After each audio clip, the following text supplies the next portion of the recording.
So we're continuing tonight with the 70 most difficult questions. Tonight's question is, Ma hevdel ben emunah lebitachon? What is the difference between faith and reliance?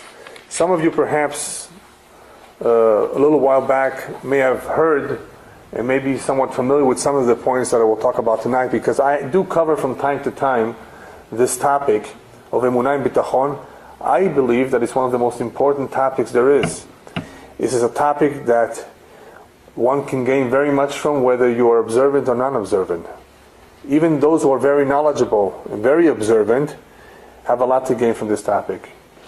It is a topic that if you really understand it well, you can gain a lot. It's a tremendous source of chizuk, of inspiration, and it's therefore important to talk about. It follows the topics that we've done in the past that deal with creation, evolution, and so forth.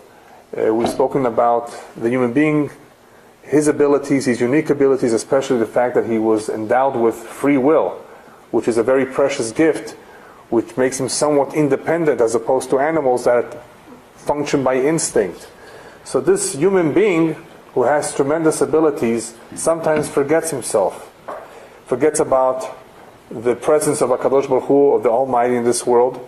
And that is why last week we covered the very important idea of Hashgachat Hashem in this world. That Hashem did not only create the world, but He actually continues to supervise.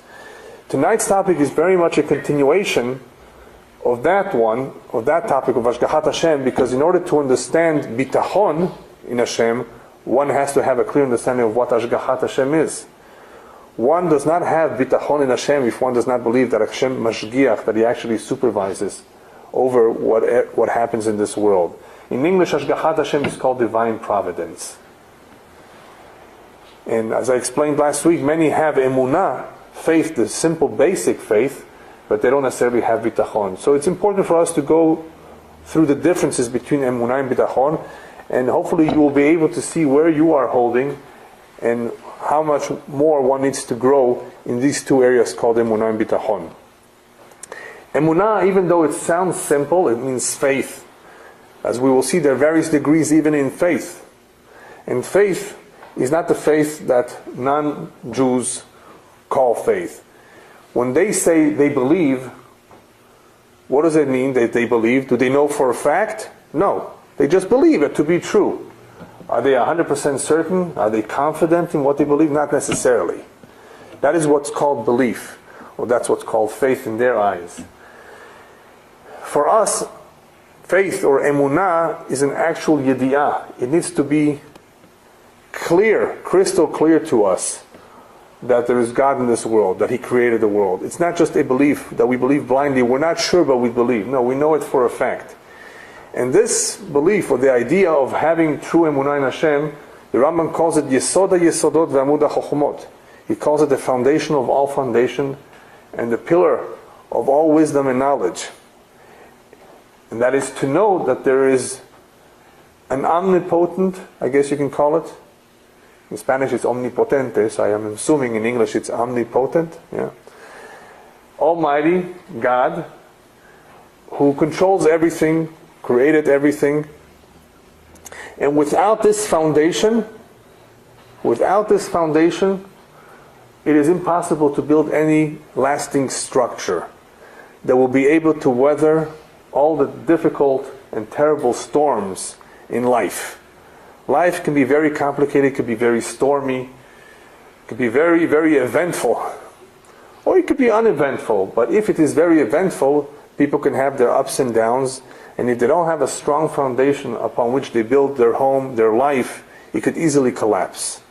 So emunah is the foundation of all foundations, to which Shlomo Melech adds Reshit Chochmah Yirat Hashem. The beginning of all wisdom needs to involve the fear for the Almighty. If you don't have the fear for the Almighty before you begin to accumulate knowledge, then all that knowledge in the world will not help you. Even though knowledge is good, even though knowledge is important, if it does not have as a foundation Yirat Hashem, it could be worthless. When can it be worthless? During times of trouble. During the Holocaust, during the Inquisition, those who were very knowledgeable in Judaism, great philosophers, who attempted to rationalize things, not through plain emunat temimah, through sincere faith in God, but through rationalization, through philosophy, through their great amount of knowledge, they are the ones that usually failed when the time came for them to choose between giving up their life for what they believe in, right, or just converting to Christianity.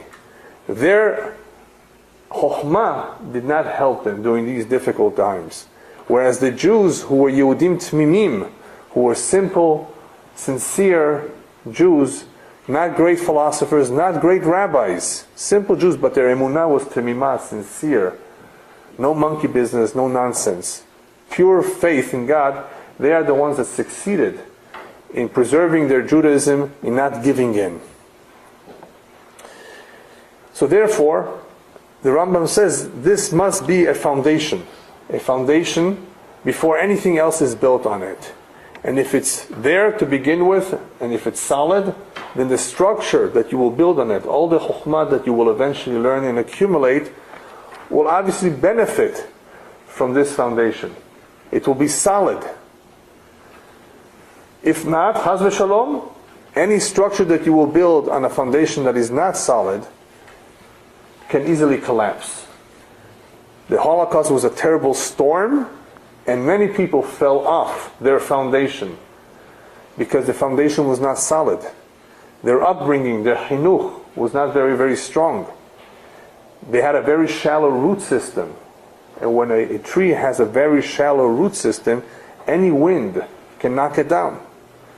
And so the deeper the roots are, the better the chances that the tree will survive. The stronger the foundation, therefore, the better the chances are that whatever you build on it will remain intact even during difficult times.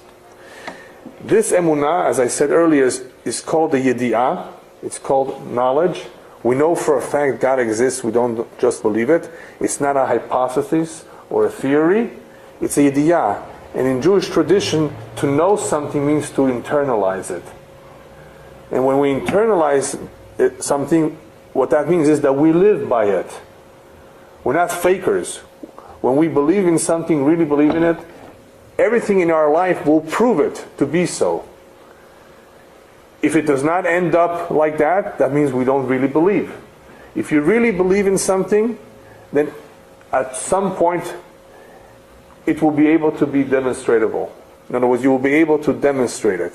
You'll be able to prove it. This kind of emunah will be able to stand up to all the pressures, and in any situation that one may find himself, where he has questions, where he has doubts, those doubts or those questions will not in any way disturb him or cause him to agonize and to worry. There are many benefits of having a crystal clear emunah. And as we will see, there are various levels. Not everybody is on the same level of emunah. Not everybody who has emunah has bitachon. In the same way that emunah, that is deep, that has a strong foundation, can weather storms, the same is true with love. Love is something that also at times goes through many difficulties. A couple that may have had a strong relationship, because of a difficult child, because of a lack of parnasah, that loving relationship may suffer. Depending on how strong their relationship is, depending what the foundation upon which it rests is and how strong it is, it may last or it may not last. And just like in times of need we know who our true friends are indeed, you've heard that saying? In the same way, in times of pressures, a couple can really know if the love between them is real or not. And Hashem can know if the Jew is sincere or not. Nisyonot, we call them in Hebrew. Challenges. And every one of us has them in his life. Challenges that challenge our faith in what we believed or we thought we believed in all our life. And when the time comes and we are facing a difficult problem, a dilemma, some doubts, That is when we're being tested. Not because he needs to know, because he knows very well what is in our minds and our hearts. It is for us to know where we're holding. All of a sudden we realize, hey, where's my emunah? Where's my bitachon? I've always said I had, and here I've just proven it to myself that it's lacking. So nisyonot in life are important. Kadosh Baruch Hu gives us nisyonot for a variety of reasons. One of them is to increase our merit. One of them is to bring out our potential. And one reason for nisyonot is to remind us where we are and what needs perhaps strengthening. Shlomo Melech tells us in Kohelet, Mayim rabim lo yichlu lechabot et ahava unarot lo yishtefua. Not all the waters in the world can extinguish the love that Hashem has for the Jewish nation, the love that the Jewish nation has had for Hashem. That love cannot be extinguished so easily. The Goyim have attempted many times through their missionary activities and through force too, through torture, to try to get us to move away from our faith, from what we believe in, to let go of our tradition. And those who held on very, very strong have proven that their love is so strong that nothing in the world can extinguish it. Let's take an example of the Inquisition. During the Inquisition, I guess one can say there were four types of Jews who reacted in four different ways. When one saw what was coming, that they were going to be expelled, that their homes was going to be taken away from them, that they were going to be forced to convert, whatever it was that he was fearing, he reacted. How? He ran away. He left. He did the right thing. It was easier to run away, even though back then it wasn't easy. There was no, you just get on a plane and you move to another country. Very difficult to travel by sea, by land, to another country, another language, another culture, no family. But many Jews left. They went to Turkey, they went to North Africa. And that was a good thing to do when it was possible to do. That is how they reacted. That was fine. It was a good thing to do. Those who could no longer escape, when it was too late, when they had to choose between giving up their faith and converting or dying, being tortured, what did they do? Some of them said, well, I can't take the torture, or I have too much money, it's too many investments, too much real estate in Spain, I don't want to leave it behind. Whatever the reasons were, they decided to go underground. And they were called Marranos. Marranos is a derogatory word in Spanish which means pigs. Because pigs, chazerim. Because the Christians, the Catholics knew that many of these Jews were really Jewish at heart, and they were just putting up a face. In the morning they would put on tefillin in the basement, and during the day they would walk with a big cross on their chest, and even attend Mass in church. Some of them were really religious. They were really religious. But you think their children remained religious? No. This watered down or diluted version of Judaism, even though it was only meant on the outside as an appearance, could not last too long. And it did not. The children and the grandchildren assimilated, intermarried, and eventually stopped observing almost anything about Judaism. This was not a good thing to do. As Eliyahu Navi calls out to his generation, Ad matay atem posechim al shtei seifim? Until when will you walk on both roads, the road of God and the road of idol worshipping? You can't have the cake and eat it. You cannot do both. They contradict each other. You have to choose. If God is the one who you worship, if He's the one you believe in, then go with Him completely. If you want to go with paganism, you cannot have both. Choose. And obviously Eliyahu Navi was encouraging them to, of course, let go of the pagan ways. But what they were doing is they were being hypocrites. They were trying to do both, and both you cannot do. And if you do both, it will not last long. Nonetheless, that was one of the reactions of some of the Jews under pressure. that was not a good reaction.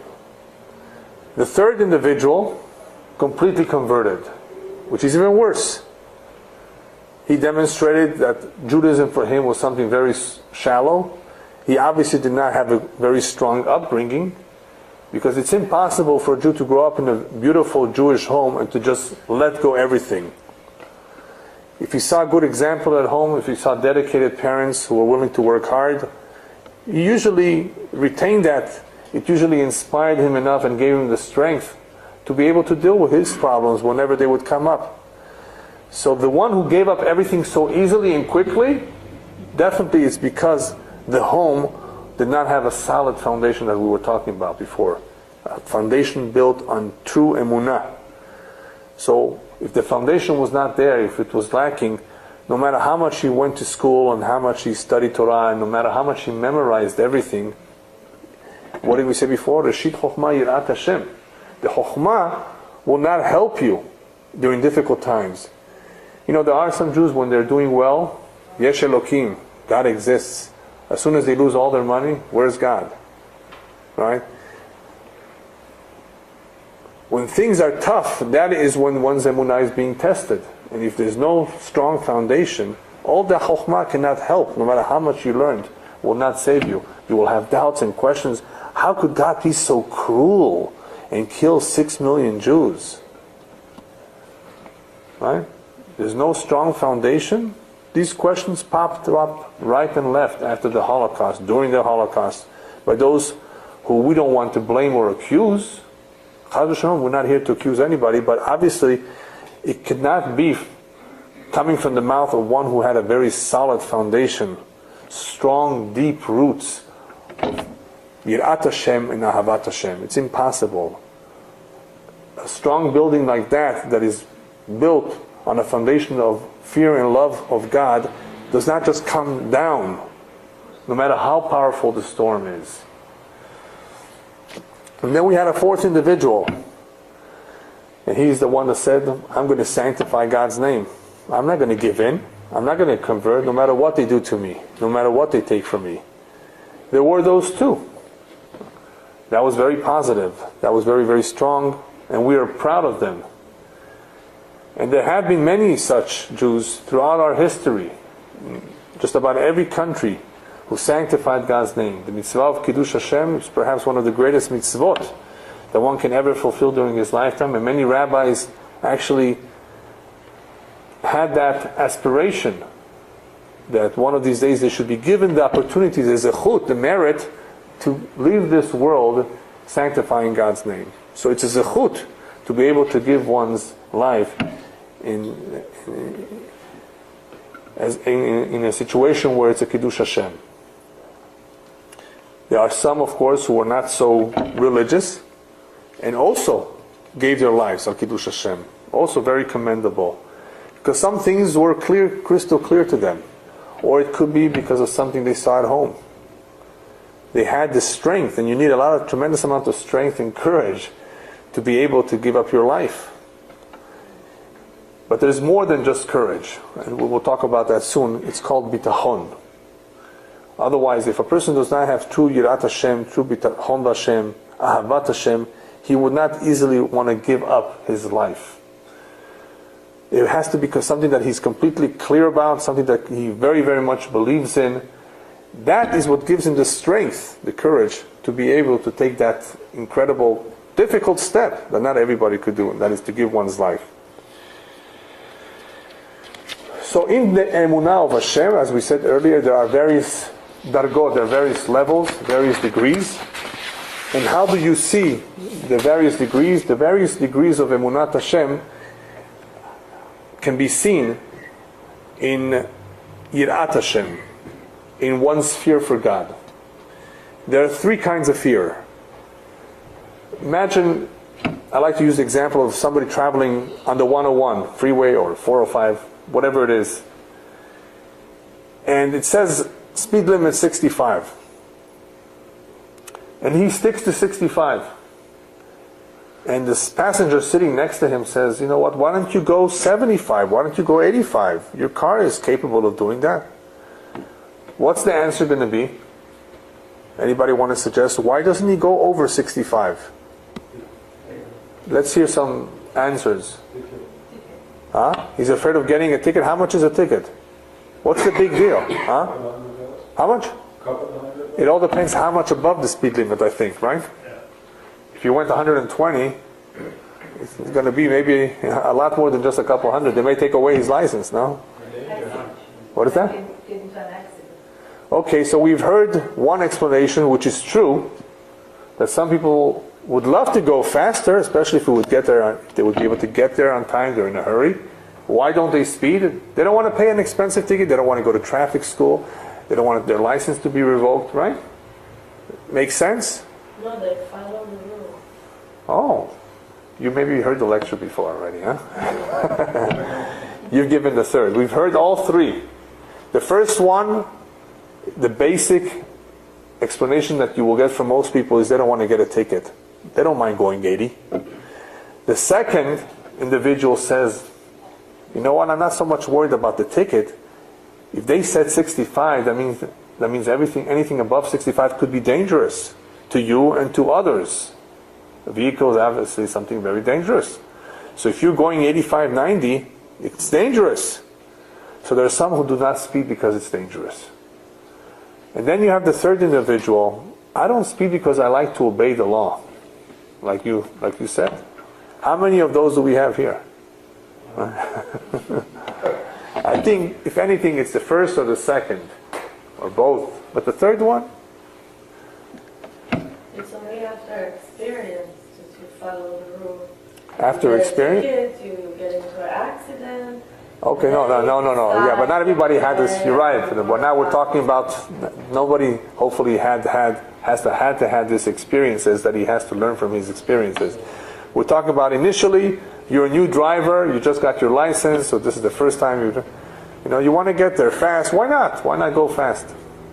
When it comes to Yirat Hashem, you have different. The Gaon of Vilna says you have different kinds of fears. You have the one that fears Hashem because he doesn't want to get punished. He doesn't want to go to Gehenom. Right? He doesn't want to suffer the consequences of his sin. You have this, doesn't want to get a ticket. You have the second individual who says, I'm not concerned about Gehenom, I'm concerned about my neshama. It's not safe for the neshama to become blemished with all these sins. Oy vavoy, what embarrassment I will face upstairs when they see me with all these hata'im, with all these sins. That's called yireh het. That's something very, very special. More special than the first one who's concerned about Gehenom. And then you have the highest level of yirah Hashem, yirat shamayim. I want to obey him. I love him so much. I just want to do as he tells me to do. Not because of any fear of the punishments or of the sin itself. How could I oppose him? How could I go against him? How could I do anything that will upset him? I love him so much, especially when I know he's done so much for me. How can I go against him? Not everyone is on that level, but we should aspire to get to that level because that is the highest level of all.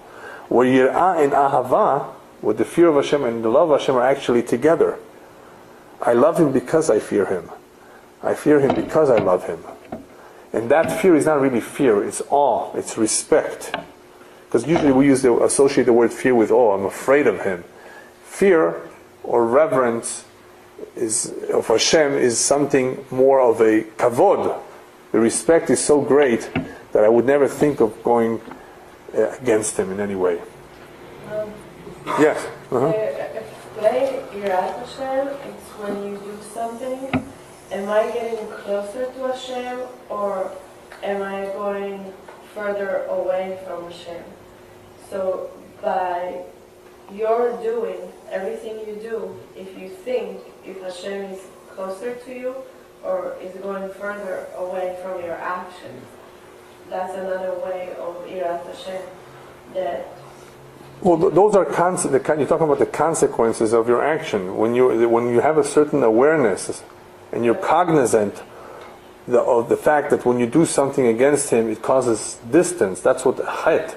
a chet or a sin does cause you to become distant from Him. That's a certain awareness. And it's similar to the other forms of Yirat Hashem that we spoke about.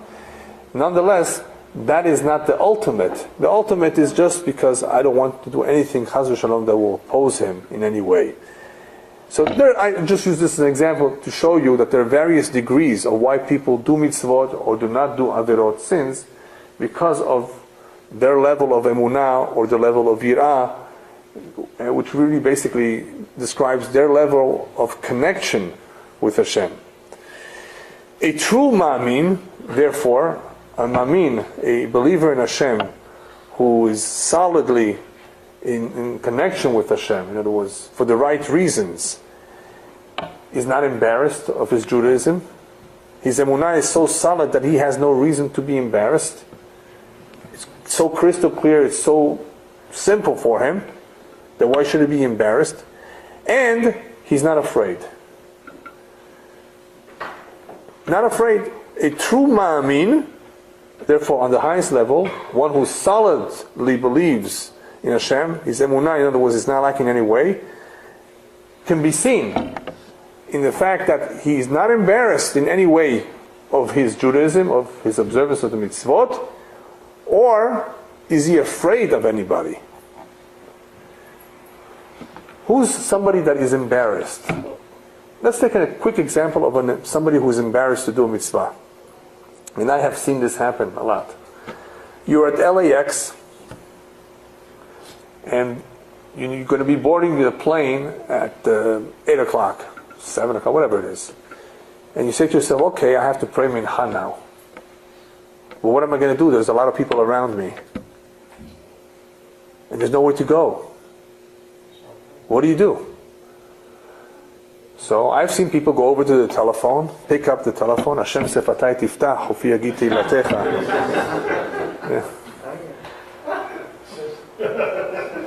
Yeah, they make believe that they're talking to someone. Is that good? But you have a book with you, right? I mean, No, he's saying it by heart. oh, by heart? Yeah, by heart. What do you think of that? By the way, there's nothing wrong with that. I mean, it's okay. It's not a sur. You can do that. It's Jewish FBI. Yeah. What?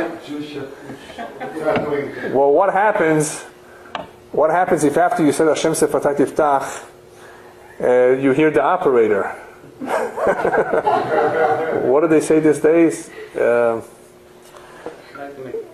If you'd like to make a call, please.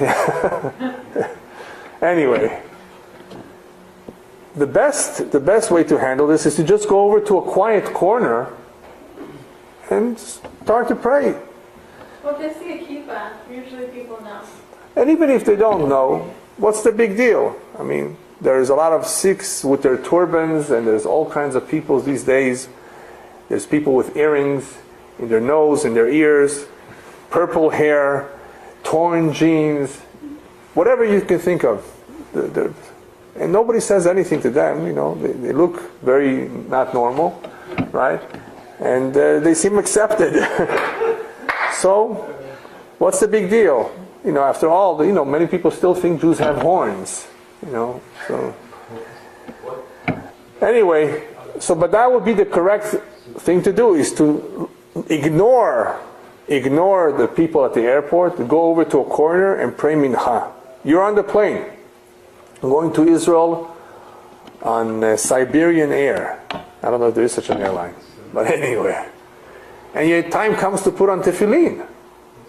If you wait till you land in Moscow or whatever, it's going to be after the time. It's going to be late. So what do? You put on your tefillin.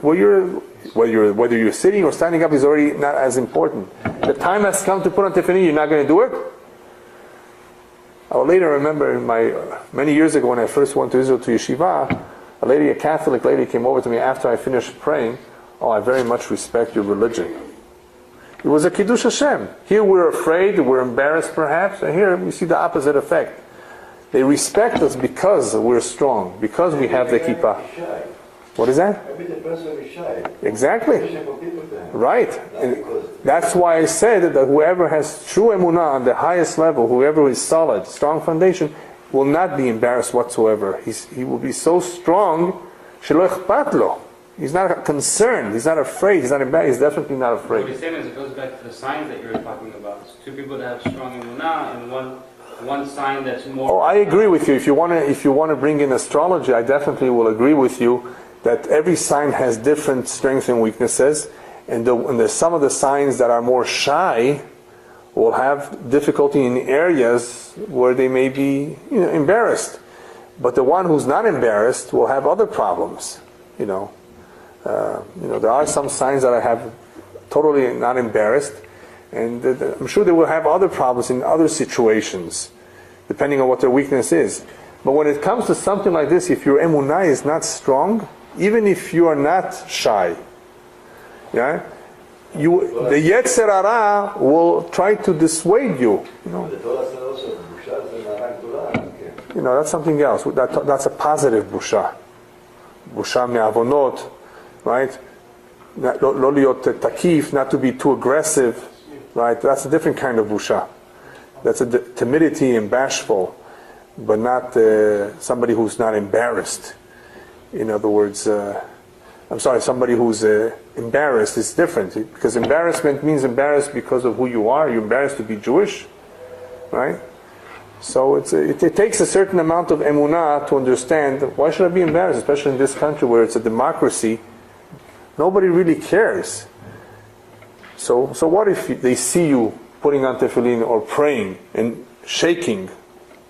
Some of them may laugh, some of them may make fun. Big deal. Yes? Can I ask you something? Go ahead. I talked to one of my friends who studied a lot because she converted and stuff. And I was talking to her and I was like, when I use the restroom, like at a store or something, you go out. Right. Because you can't say a shariat side. Right. In the restroom where there's like right. a toilet. So you go outside. So I usually don't try and look like I'm talking to myself. I usually just kind of stand looking at the wall and say it. Right. Because you don't want, for me, right. I'm not saying for everybody else, but in my opinion, not because I'm wearing a scarf or people think Jewish people are weird, just because they might think I'm a little wacko talking to myself. But you know what? You're lucky. Today, in the year 2007, you can talk to yourself. That's what a lot of people do in the street. That's what a lot of people in the street are doing with those pieces in the ear. With those pieces in the ear. Yeah, I see them every day. They're talking to themselves. That's what the way it looks like. So you're lucky to be living in. I'm not worried about it being a Jewish thing. Just that people might view me just as a person who's talking to themselves. But I guess you're right about that. It doesn't. Once you got to get used to it. So you're saying it's better to just stand there outside the restroom and say a shariat side? Have you ever gone into a cold swimming pool? I'm swimming so long. Well, sometimes it's you hesitate. Yeah, the mikveh of the Ari is very, very cold. I put in my feet, I hesitate, and I've been doing it many, many times. Next, lately what I've been doing is I just jump in. You just do it. Once you do it, get it over with. What you don't need to do when you're praying is be loud, so everybody can hear you. There's no mitzvah to be loud. What if you're at home? Yeah. Okay. If you're at home, can you pray the Amidah louder or not? You're not supposed to. No, Amidah you don't pray loud. But if you're at home. Even if you're at home. Even the Amidah prayer is quietly. Yeah. Anyway, so we said that a true believer is not embarrassed. A true believer is not afraid. So I'm going to share with you the story of the Balatanya, famous story of the first Lubavitcher Rebbe. As you know, he had trouble from the Russian authorities, and he was thrown in jail. And one time in jail, an officer came over to him and threatened him with a pistol. And the rabbi tells him, you think you can threaten me with your little toy? He says, that little toy only scares people who have many gods and one life. I have only one God and more than one life.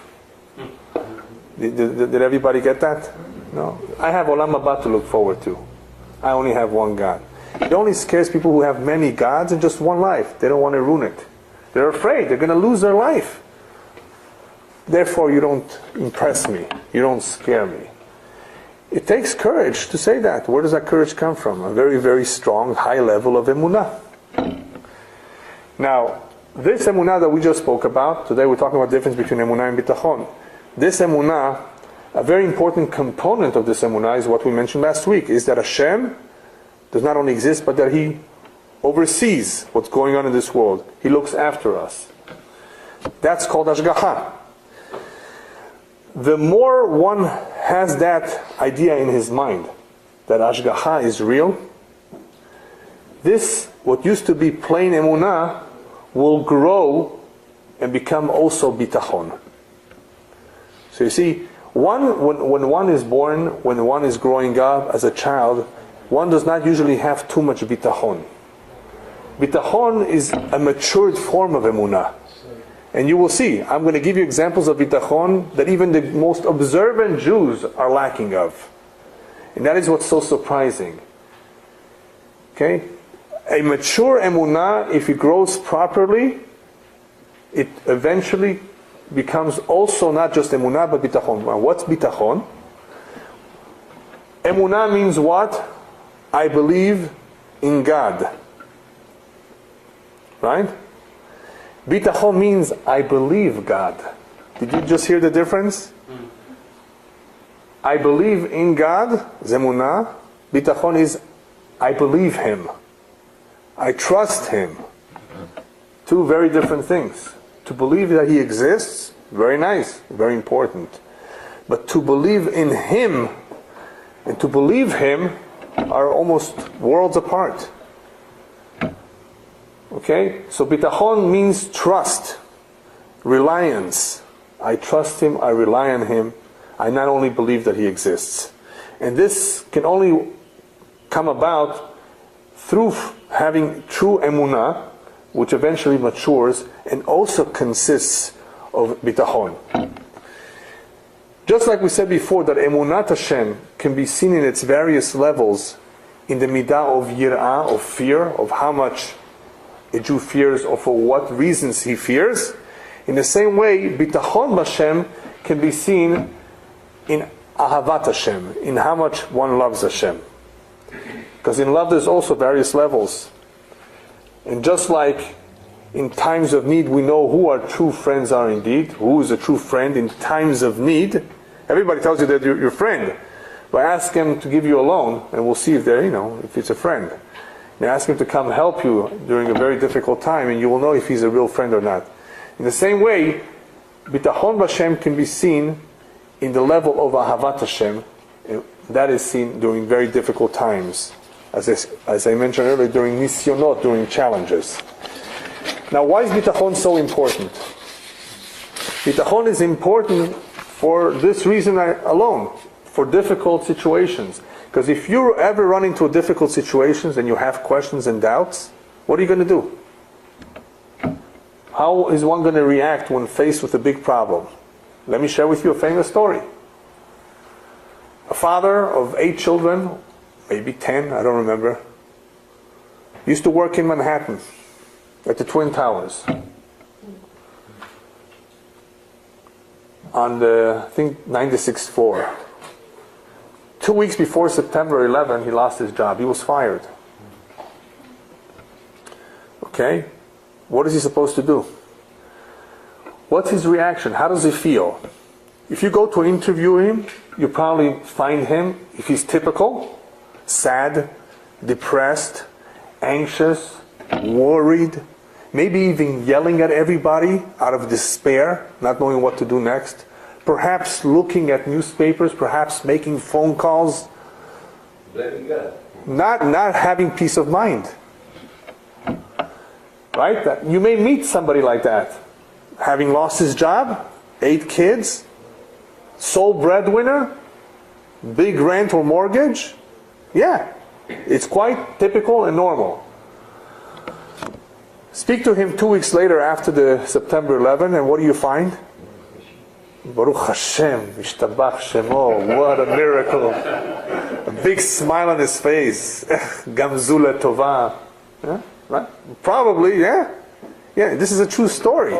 And by the way, he wasn't the only one to lose his job. A whole bunch of Jews in New Jersey lost their job somehow, mysteriously. Of course, it's not mysterious. It's Miyad Hashem. Right before September 11.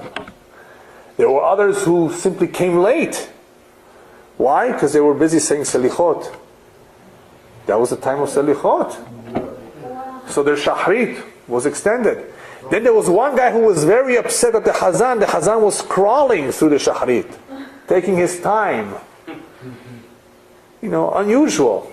Then there was another one whose daughter insisted, I don't like this sweater, I want to do it. Mommy wants me to wear this. And he was so upset as she was holding him back, he had to make peace between the daughter and his wife. Some other person got sick, I'm sure. People were sick too in bed. And they were very upset they couldn't go to work. There were some of them invited to Brit Milah. Yeah. Anyway, that's called Ashgachat Hashem. That we know. Ashgachat Hashem, it's obvious. But we're talking today not about Ashgacha, we're talking about Bitachon. The Ashgacha we know from last week. We spoke about it, it's obvious. It's Ashgacha, miracles. But the reaction of the individual will depend on if his emunah is real and if he has Bitachon. In this case, if there was only emunah and no Bitachon, the man would have been upset, angry. But when one has true Bitachon, you know what he's supposed to say? Hashem Mashgiach al Haolam, He's the boss. He decides. He's involved in everything, just about. So what am I to blame or accuse or get upset and angry? What for? Will it do me any good, first of all? No. That requires bitachon. The more one has bitachon, the more he will be able to acquire one of the most important midot, one of the most important characteristics in Judaism.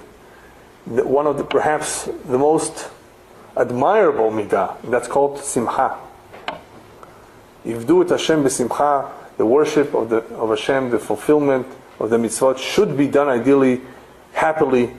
That this is not a burden. I got to get this done. I got to build a sukkah. I got to go get up in the morning to go pray. Everything got to. Right? To be done b'simcha. And I'll share with you a story that I've mentioned in the past about two fathers who were very, very different. In many ways they were very similar, but in some ways they were different. Both, I think, were in Lawrence, New York.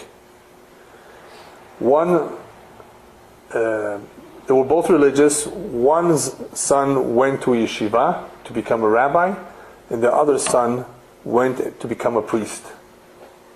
And the ones whose son became a priest came complaining to Rabbi Yagen, Zechet Tzadik Livracha. He's the one that told me the story.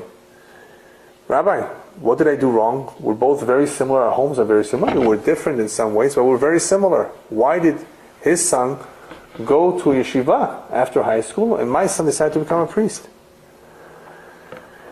And the rabbi said, I'm not really sure. I don't really know the backgrounds, and I don't know very much what is going on in both of your homes, but I can guess what happened. That father, when he got up in the morning and his son asked him, Daddy, where are you going? He says, I'm going to pray to Hashem. You want to come with me? When that father started building a sukkah, and his son asked, Daddy, what are you doing today? Come join me. We're making the sukkah.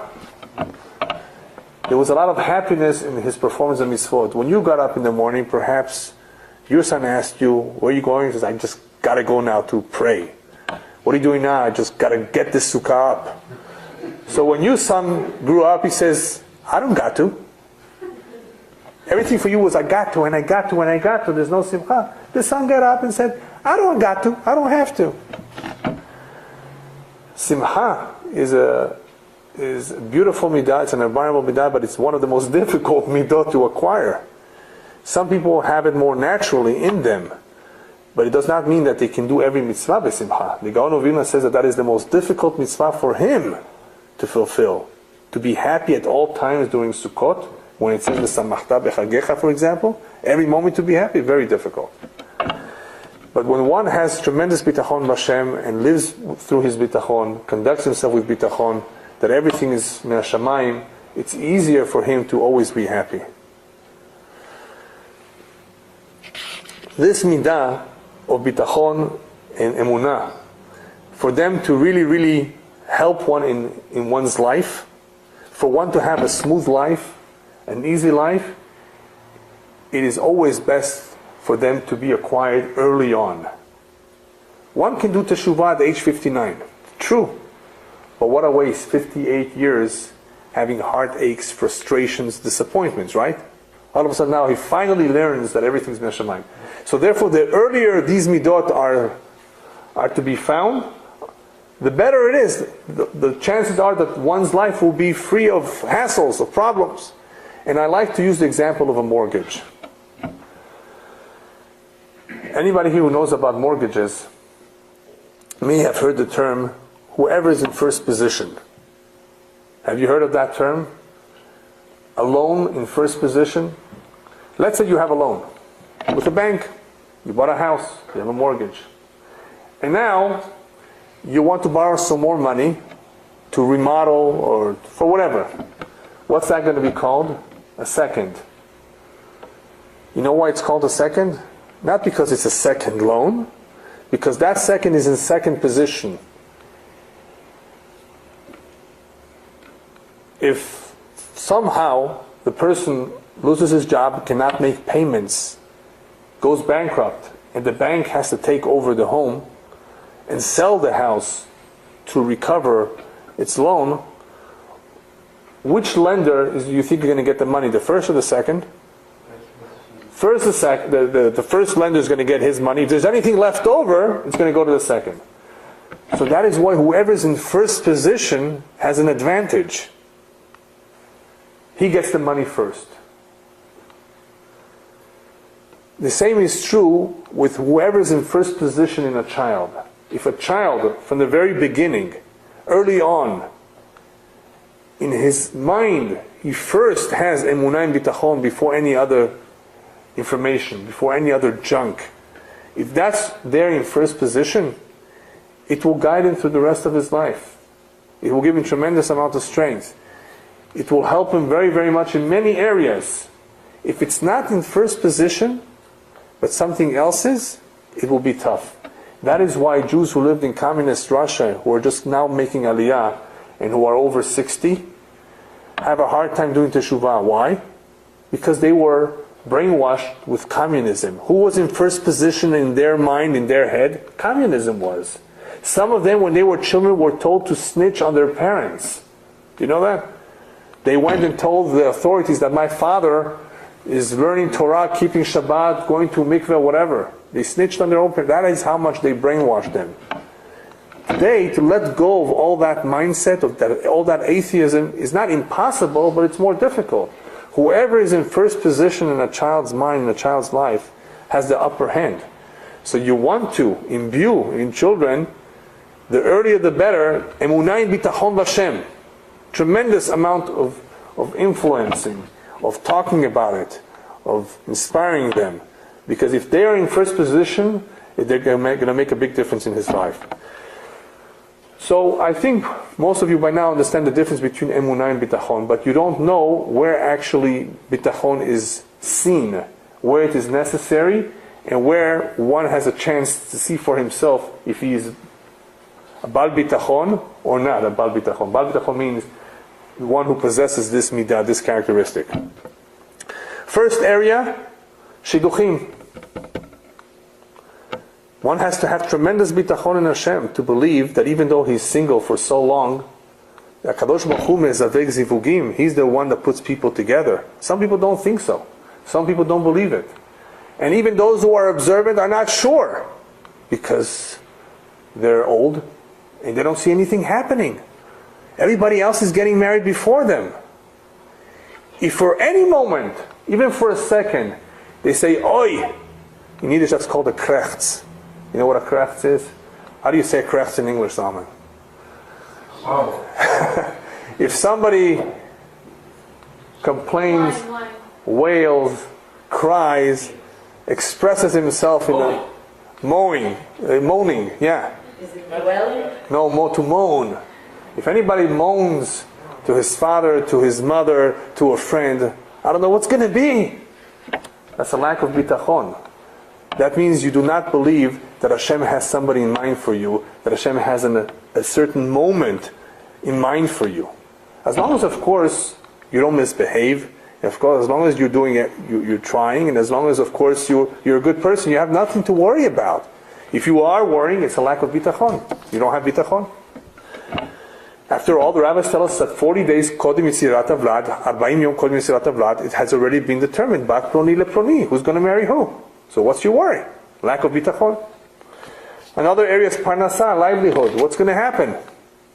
Money, less money, more money, job, no job. Parnasah. Parnasah also is not only based on your mazal, it's also every Rosh Hashanah they review. Mezonotav shel adam ktuvim lo merosh Hashanah, the rabbi tells in the Gemara. His livelihood, his income has already been predetermined from before he was born, and every Rosh Hashanah they review it again and they decide, more or less. One who has a problem with it is lacking bitachon. Health. Somebody's not too healthy. One has to pray to Hashem. One has to be hopeful. One has to remember that the doctors are not the ones to decide he has 2 weeks to live, like some do. Yeah, I know some doctors act and behave like the angel of death. That is a known fact. Yeah. But they are not going to make the final decision. Hashem does. So, concerning health, we need to be healthy, of course, take care of ourselves, very much taking care of ourselves. But in the end, we have to trust in Hashem. Children. Some don't have children. Some haven't had children for many years. Hashem decides who has children. We spoke about it last week. He has the key. He opens and closes. Some haven't had it for many years, and all of a sudden Hashem opened up. He has the key. Bitachon in Hashem. Pray to Him. People have problems. How are they going to get out of the problem? Somebody is suing them.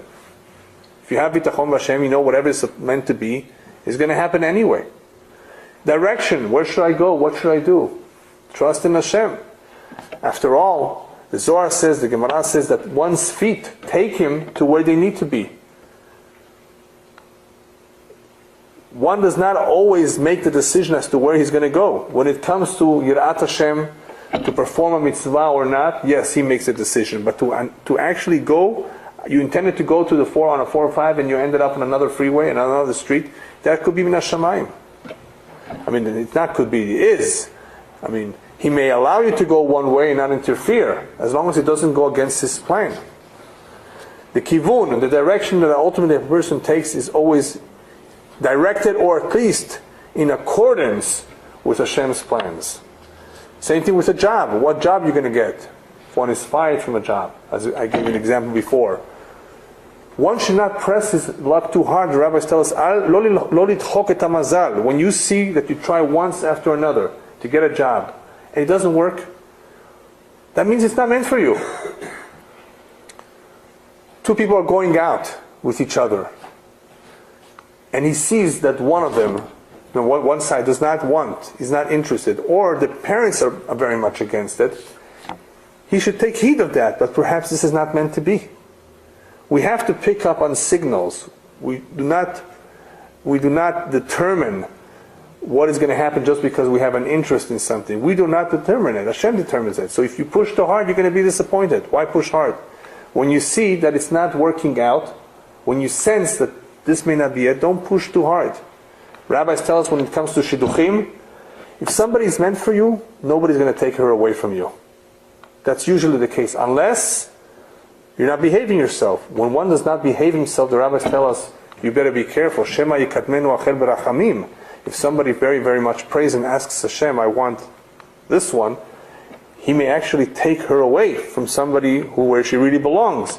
But if you behave yourself, nobody can take her away. One rabbi saw a young man praying, Hashem, I want that girl, convince her, put it into her mind.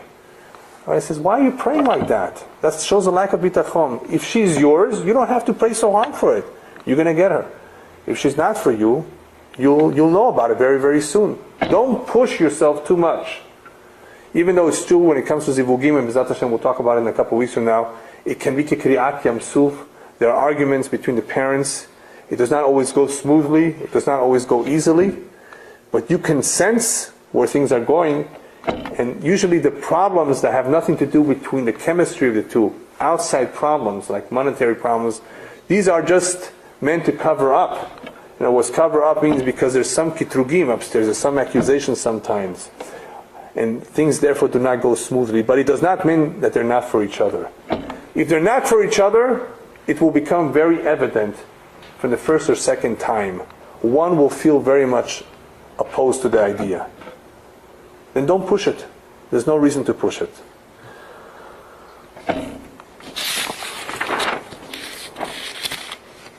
Let me give you some examples of reactions of people who have bitachon or lack bitachon in an example that will surprise you. But as I said before, remember, even those who are very religious may make these mistakes. I'm going to choose an example that is a little bit painful, but it's so true.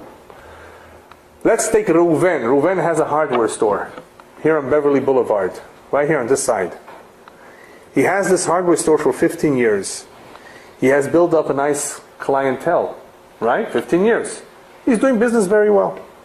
Comes along Shimon and opens up a hardware store right across the street. Is he allowed to do it, first of all? Yes. No problem. The halakha says in a big city like Los Angeles, you're allowed to do it. What is Reuven supposed to do when he sees Shimon opening the hardware store? How is he supposed to react?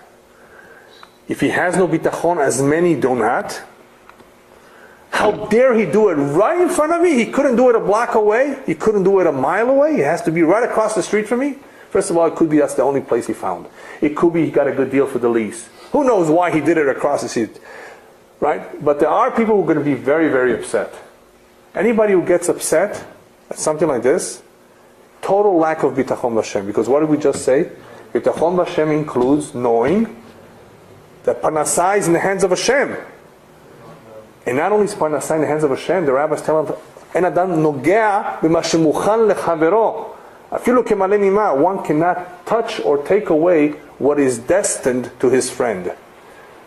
If it's destined for you to make the money to get the client, nobody will take it away from you. So one who complains, who's upset, has no bitachon. One who has bitachon can come and say, "Okay, I have bitachon Hashem, everything is going to work out. Everything is going to work out. I'm not going to get upset." That's very nice. Very nice of him not to be upset. You think that's the highest form of bitachon? No, because deep down he still may be a little bit angry. Still may be afraid. He still may be worried. But he says, "You know what? I have bitachon." Who has more bitachon? He goes over to the man across the street, "Shimon, mazal tov, b'sha'a tova. I wish you the best." Does he have more bitachon than the first one? Of course. It takes courage to say that. Some people will begin to curse, "I wish he has a terrible year." You know, or he might do something to, I don't know, to take away his business. No bitachon. Then comes along the third guy who's on the highest level of bitachon, on a very high level of bitachon. "Shimon, you need my help? I'm willing to help you set up your business. Give you phone numbers, give you companies, tell you where you can get the best deals." I want to ask you honestly, how many people would do that?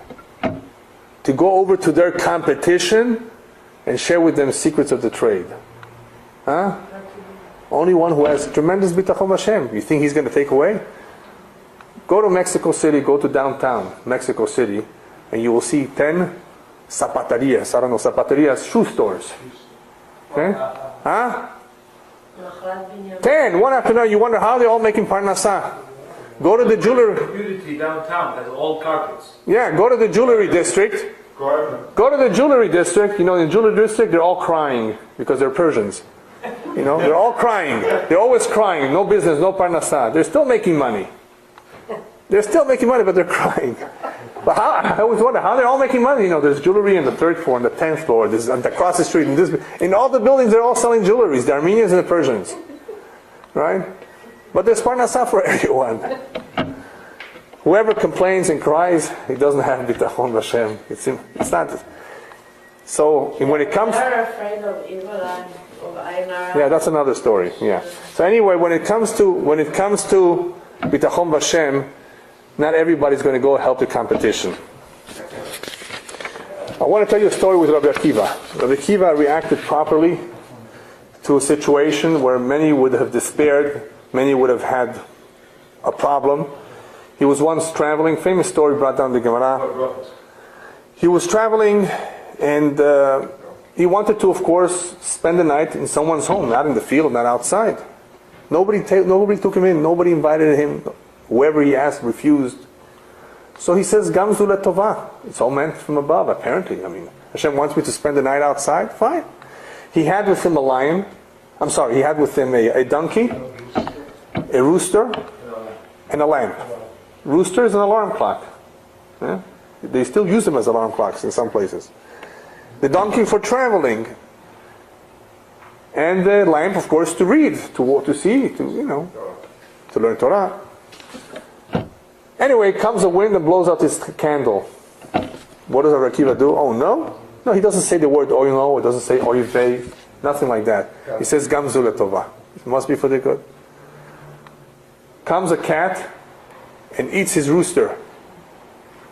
Now what? How is he going to wake up? No rooster. Gamzu letovah. It must be for the good. Comes a lion and attacks his donkey, and no more donkey. Gamzu letovah. Everything went bad, Gamzu letovah. Next morning he woke up and he heard that there was a whole gang of robbers who attacked the town, and he realized that Baruch Hashem that he wasn't in one of the homes, otherwise he would have been attacked and robbed. Baruch Hashem that the wind blew his candle, that the cat ate the chicken, the rooster, and the donkey, because had there been light or noise from the donkey or the chicken, the rooster, they would have caught him too outside of the city. Everything was a tovah. Rabbi Akiva knew this, of course, and it was telling us a very important point, that one should always react this way, that gamzu letovah. I just want to give you a few ideas of how to strengthen bitachon. Because the emunah, I think, Baruch Hashem, most of us have. How do we strengthen bitachon? Get used to not to complain a lot. If a person complains a lot, it's no good. Don't complain. Any situation, unless you can do something about a situation, then why complain? Get used to not to complain. Yeah? An example you gave, sometimes don't you get also punished from sins that you did in the past? Right. So it's like, I guess like the punishment is a tikkun. Yeah, what's gamzu letovah? When you say gamzu letovah, it could be a kaparat avonot, it could be an atonement, so it's letovah. Or it could be that Hashem is saving you from something, like the September 11 problem, right? So everything is like letovah. Don't complain. Yes, get used to not complaining. Number 2, ladun lechav zechut. Get used to judging people favorably. What does that mean? Give people the benefit of the doubt. If you do so, you will avoid many misunderstandings and many problems with people. Don't judge them negatively. Don't be quick to judge. If anything, judge them positively. If one gets used to ladun lechav zechut, his spouse, people around him, it will be easy for him to also give Hashem the benefit of the doubt. If Hashem did that, if I give the benefit of the doubt to my spouse and to other people, the kol sheken, when it was somebody dear from us is taken, what do we say? Baruch dayan ha'emet. We're giving him the benefit of the doubt. He knows what he's doing. So judge people favorably, give them the benefit of the doubt.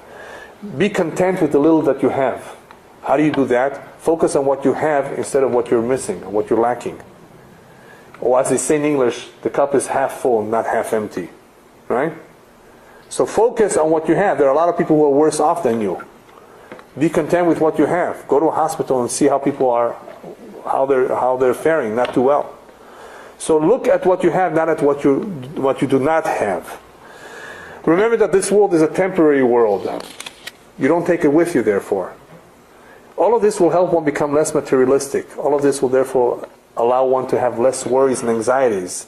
And this will enable him to have more bitachon in Hashem too. Less interference.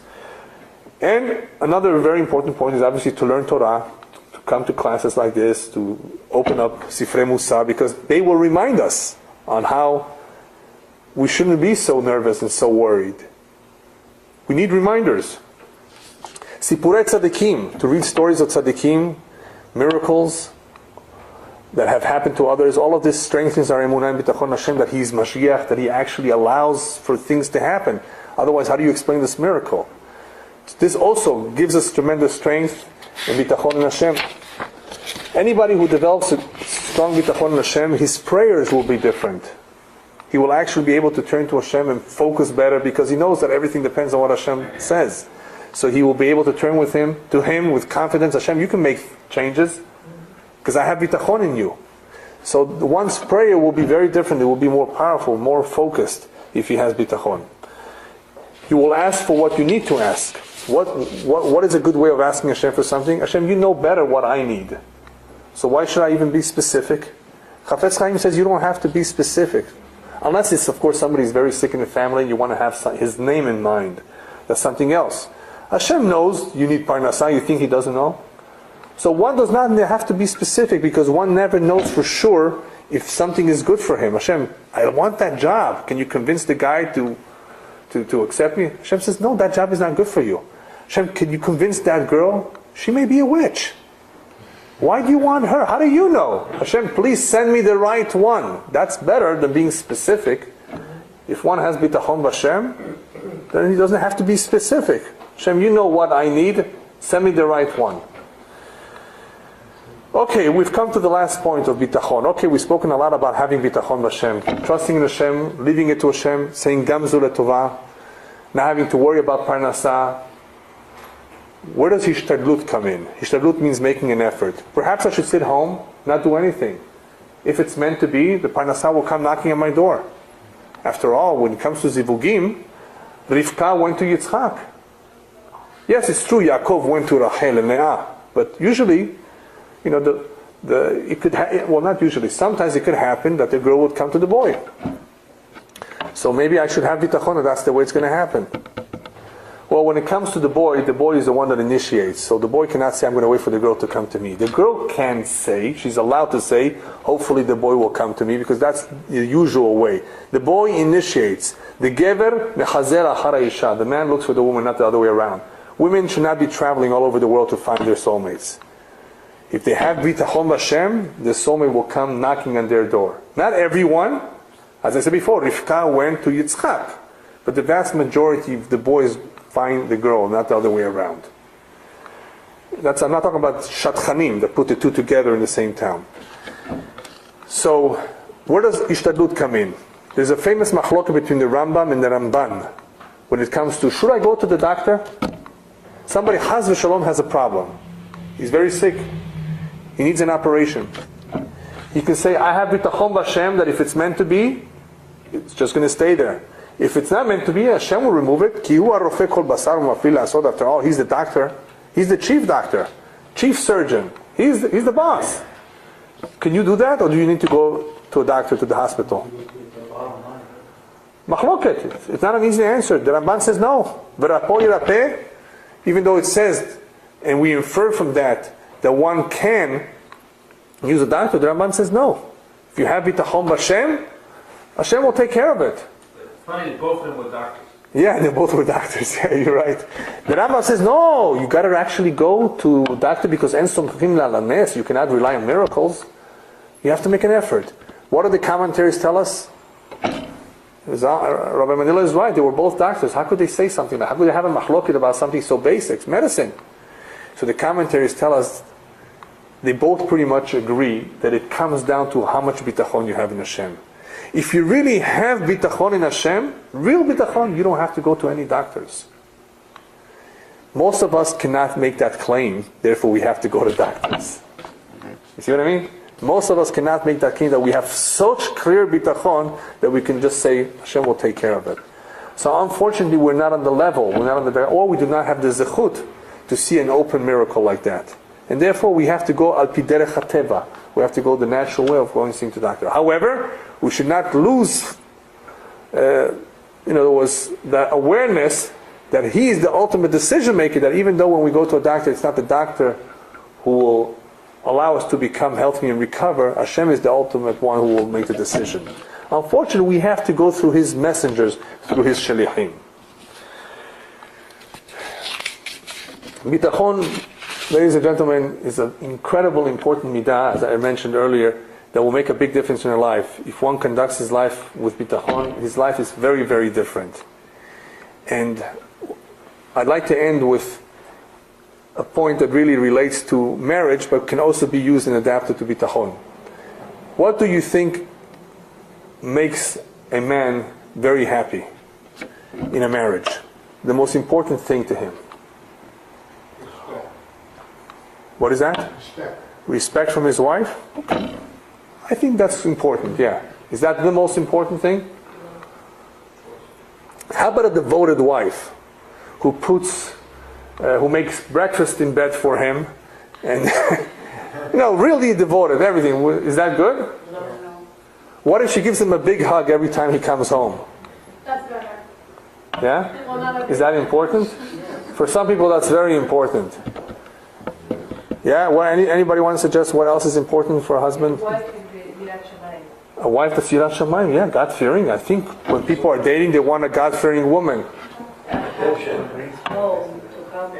A happy home to come to? You mean a wife that does not nag? You mean? And complain? Yeah, I agree. I agree with that, yeah. You go ahead. What was that? Attention? To some people more than for others, yeah. If you want to know what's important in a marriage, look at the last perek in Mishlei. Eshet hayil mi yimtza. Right? The most beautiful woman, the most precious woman, a woman of valor, right? He speaks about Yirat Hashem. He speaks about Sheker HaChaim ve'Evel HaYofi, how beauty and grace is good, but it's not the most important thing. He talks about Yirat Hashem. He talks about devotion, hard working. He speaks about all the good things that you all mentioned. But which one is first in his list? Batach ba lev ba'ala. That her husband can trust his wife with his eyes closed. When a husband says, I trust my wife in everything she does, I can trust her in raising my children, I can trust her in my home with my eyes closed, batach ba lev ba'ala, that even if I'm away on a trip, I completely trust her. He's a lucky man if he can say that I completely trust her. They're all good qualities. Everything that you mentioned is very good and important. But batach ba lev ba'ala is a certain feeling of reassurance that I can completely trust her in everything. Because when you trust, you really have everything. When you have a good wife, you have everything in the world. If you don't have a good wife, you have nothing. Because even if you have all the money, everything depends on the wife. So if you can trust her, yeah, right? And moreover, I will tell you, the same is true with Hashem. With Hashem's relationship. If we can trust Him, and He can trust us, that is the strongest relationship that we can have with Hashem.